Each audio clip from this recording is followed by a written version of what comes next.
Kami dari kelompok 1 yang beranggotakan Yujin Mihartojong dengan NIM 07300190019, Milioman dengan NIM 0730019.063, Handra 07300210001, Abian Divano Zakwan 07300210002, Mustafa Maulana 07300210036, dan Nasihat Haula Asyafah dengan 07300210037.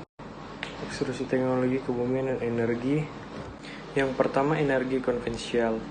Energi konvensional atau energi tak terbarukan atau yang sering dikenal dengan non-renewable adalah sebuah energi yang ditemukan di alam yang diambil dari sumber yang hanya tersedia di alam dengan jumlah yang terbatas di bumi dan tidak dapat diregenerasi lagi. Energi konvensional berupa energi fosil. Energi ini tidak dapat diisi atau dibuat kembali oleh alam dalam waktu yang cepat dan berbahaya bagi lingkungan. Nah, untuk jenis energi konvensional terbagi dua. Yang pertama, bahan bakar fosil. Bahan bakar fosil terbentuk dari sisa-sisa binatang dan tumbuhan yang pernah hidup sejak jutaan tahun yang lalu. Yang kedua, bahan bakar nuklir.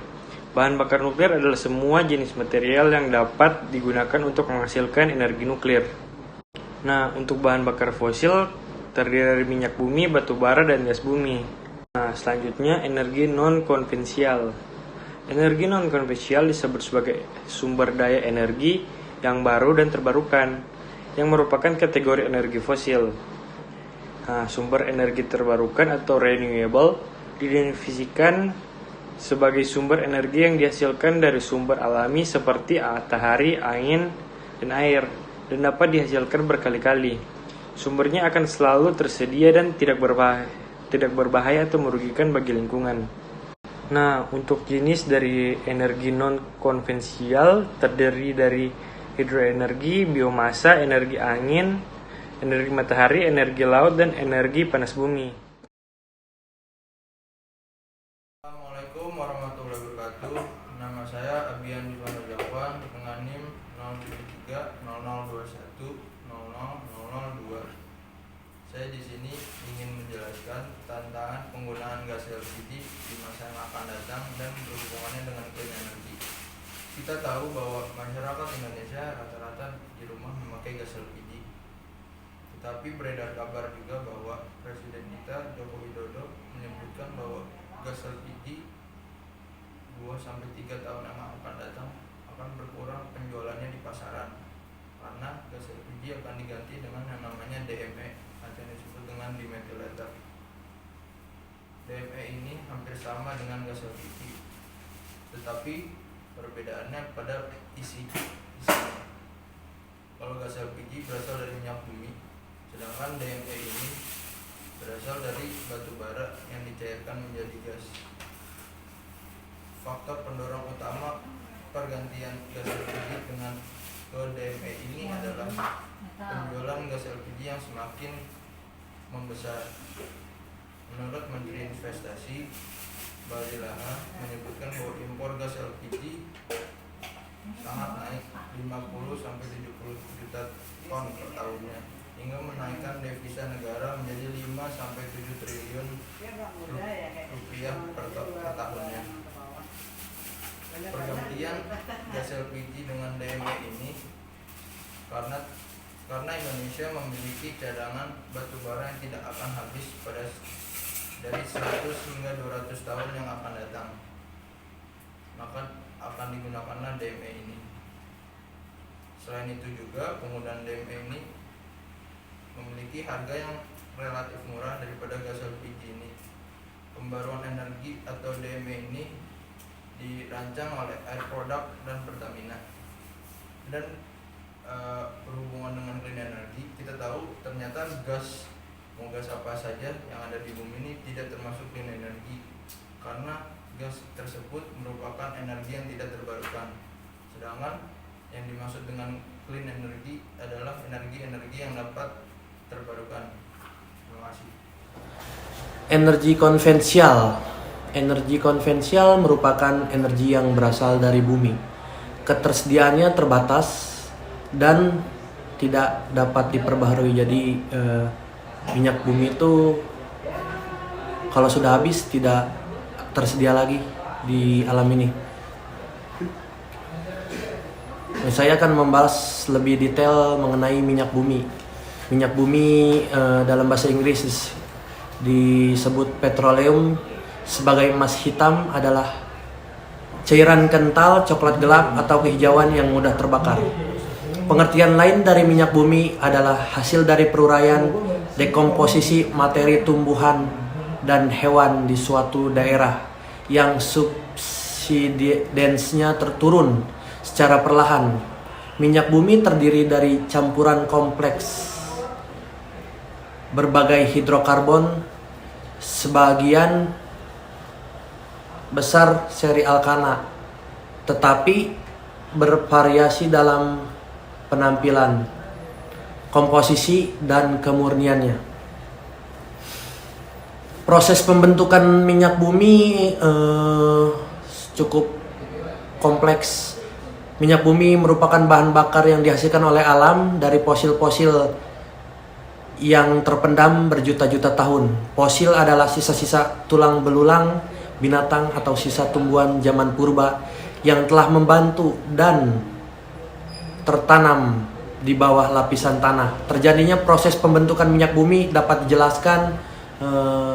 Saya akan menjelaskan proses-proses dari awal, yaitu yang pertama dimulai ketika ada tanaman atau hewan yang terkubur di dalam lapisan kerak bumi selama jutaan tahun yang lalu. Tanaman dan hewan yang mati tersebut akan terbawa ke dalam lapisan kerak bumi lewat pergerakan lapisan lempeng bumi. Semua sisa tanaman dan hewan yang telah menjadi fosil akan bereaksi dengan panas bumi dan gas alam yang terbentuk secara alami. Hal ini yang mengubah fosil menjadi cairan hitam atau minyak bumi. Selanjutnya saya akan membahas komposisi dari minyak bumi. Minyak bumi hasil pertambangan yang belum diolah dinamakan minyak mentah atau crude oil. Minyak mentah merupakan campuran yang sangat kompleks. Sekian dari saya.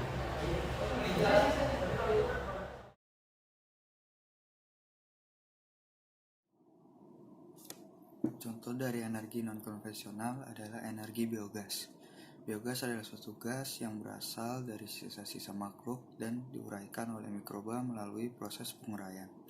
Bakteri diperoleh dari kotoran hewan, yaitu kerbau atau sapi. Bahan-bahan yang digunakan untuk pembuatan biogas yaitu batang pohon jagung, jerami, sisa ampas kelapa, dan tumbuhan lainnya.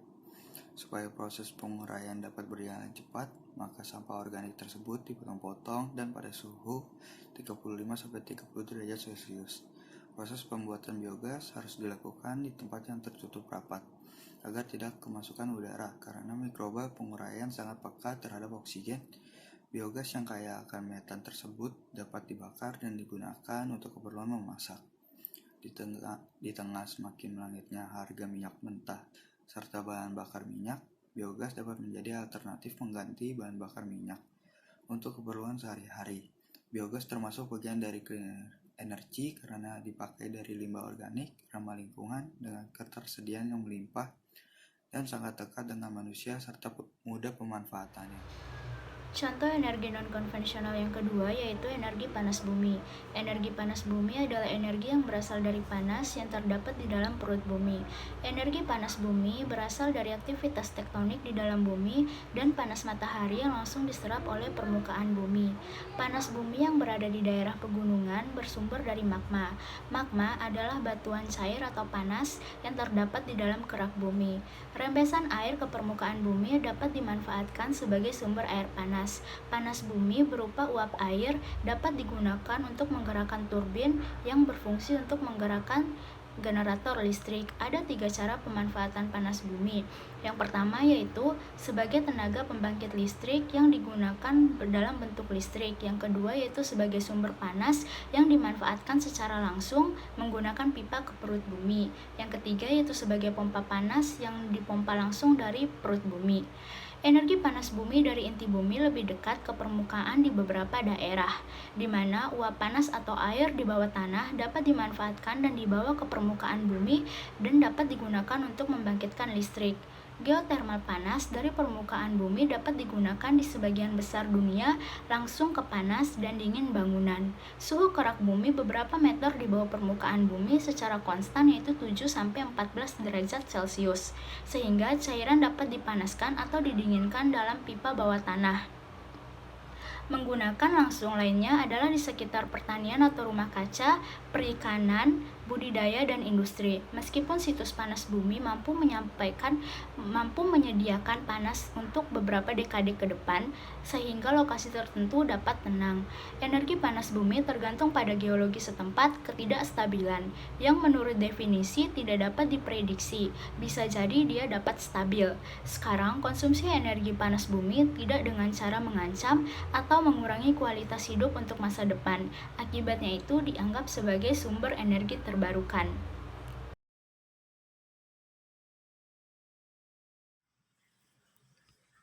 Baik, nama Mili Joman, NIM 0731900063. Pengembangan clean energi dan panas bumi.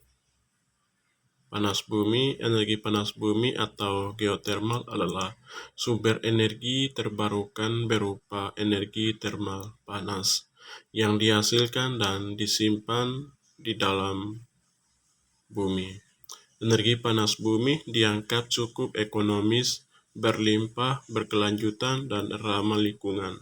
Namun pemanfaatannya masih terkendala pada teknologi eksploitasi yang hanya dapat menjangkau di sekitar lempeng tektonik saja. Tenaga air. Air adalah sumber daya terbarukan yang terus diisi oleh siklus global penguapan dan curah hujan. Energi air yang mengalir dapat digunakan untuk menghasilkan energi listrik. Energi air merupakan salah satu alternatif bahan bakar fosil yang paling umum. Sumber energi ini diperoleh dengan cara memanfaatkan energi potensial dan energi kinetik yang dimiliki air. Tenaga angin. Angin adalah gerakan udara yang terjadi ketika naik udara hangat dan udara dingin. Energi angin telah digunakan selama berabad-abad untuk kapal layar, kincir angin, dan mengiling gandum. Energi angin ditangkup oleh turbin angin, kemudian digunakan untuk menghasilkan listrik.